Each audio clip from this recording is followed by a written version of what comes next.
கர்த்தரும் இரட்சகருமாகிய ஆண்டவர் இயேசு கிறிஸ்துவின் வைத்த இந்த நாமத்தில் உங்கள் யாவருக்கும் என் அன்பின் வாழ்த்துக்களை நான் தெரிவித்துக் கொள்கிறேன். இந்த நாள் என் ஜீவனுள்ள தேவனுடைய வார்த்தை. எனக்கு ஒத்தாசை வரும் பருவதற்கு நேராக என் கண்களை ஏறெடுக்கிறேன். வானத்தையும் பூமியும் உண்டாக்கின கர்த்தரிடத்திலிருந்து எனக்கு ஒத்தாசை வரும் என்று சங்கீதம் 121 சங்கீதம் 1-2 வசனங்களிலே சொல்லப்பட்டிருக்கிற மண்மனுலே நமக்கு உதவிகள் ஒத்தாசைகள் எல்லாமே நமக்கு வேணும்னு சொன்னா நம்ம தேவனாகிய பரலோகத்தில் இருக்கிற தேவனை நோக்கி நம் தலையை உயர்த்தி நம்முடைய கைகளை உயர்த்தி நாம் செபிக்க வேண்டும் என்று சங்கீதக்காரர் நமக்கு சொல்லிக் கொடுத்திருக்கிறார்.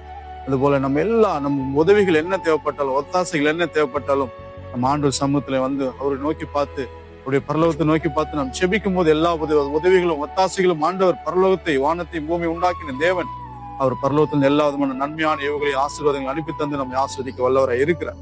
கண்களை மூடி நாம் ஜெபம் செய்வோம். இரக்கத்தில் ஐஸ்வர்யம் படை தன்பின் பரலோக தகப்பனே, எனக்கு ஒத்தாசை வரும் பருவதற்கு நேராக என் கண்களை ஏறெடுக்கிறேன். வானத்தையும் பூமியை உண்டாக்கின கர்த்தரிடத்திலே ஒவ்வொரு நாள் உதவிகள் ஒத்தாசைகள் நன்மையான இவங்களெல்லாம் அனுப்பி தந்த எங்களை ஆஸ்வதித்து நடத்துகிற தேவனே, இந்த நாளில் இந்த வார்த்தை கேட்டுக்கொண்டிருக்க எல்லாருக்கும் அப்படிப்பட்ட பரலோகத்திலிருந்து உதவிகள் ஒத்தாசைகள் நன்மையான ஈவுகள் ஆசீர்வாதங்கள் எல்லாவற்றையும் அனுப்பி தந்து ஆசீர்வதிப்பீராக. ஆண்டவரே, உண்மை நம்பி இருக்கிற ஒவ்வொருவருக்கும் அப்படிப்பட்ட பரலோக ஆசீர்வாதங்களை தந்து நீ ஆசீர்வதிக்க முடியாது நாங்கள் செபிக்கிறோம்ப்பா.